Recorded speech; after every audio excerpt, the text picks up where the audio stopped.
లేదా మీకు తెలియదా? చేసిన పాపాలు ఎక్కడికి పోవు, మన ఎంబడే వస్తూనే ఉంటాయి నీడలాక. ఇవాళ పాపాలు చేసింది కాబట్టి మీ పరిస్థితి గట్లయింది. నేను అంటలేని మాట ఆ పార్టీ నాయకురాలే అన్నారు. ఏమన్నారు మిత్రులారా? మా పార్టీలో దయ్యాలు చేరనే. సొంతింటి బిడ్డ టీఆర్ఎస్లు ఉన్నోళ్ళు దయ్యాలని చెప్తుంటే సమాధానం చెప్పలేక దయ్యాల నాయకుడు ఫామ్ హౌస్ లో నిద్రపోతుండు. నేను అడుగుతున్నది బీఆర్ఎస్ కాదు, డిఆర్ఎస్. డిఆర్ఎస్ అంటే దయ్యాల రాజ్య సమితి. అది ఇయాల అది భారత రాష్ట్ర సమితి కాదు, అది దయ్యాల రాజ్య సమితి.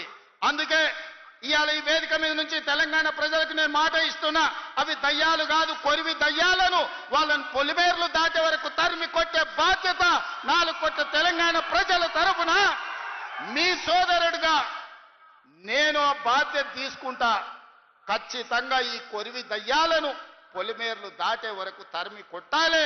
దాంట్లో మీ సహకారం ఉండాలి. నల్గొండ బిడ్డలు ముందు బాగానే నిలబడాలి అని చెప్పి నేను మా మిత్రులకు విజ్ఞప్తి చేస్తున్నా. ఇవాళ మిత్రులారా, నిన్న ప్రభుత్వ ఉద్యోగుల గురించి చర్చించినాం. ప్రభుత్వ ఉద్యోగుల సమస్యల్ని పరిష్కరించాలనే ప్రయత్నం చేసినాం. వాళ్ళ డిఏల సంగతి, వాళ్ళ సమస్యల సంగతి మా బట్టి విక్రమార్క గారు, మా నాయకులు శ్రీధర్ బాబు గారు అందరు చర్చించి ఒక కొలిక్కు పట్టుకొచ్చినాం. ఇవాళ మాట్లాడుతున్నాడు వాళ్ళ సమస్యలు మీరు పరిష్కరించలేదని. వాళ్ళందరేమో హర్షం వ్యక్తం చేసింది.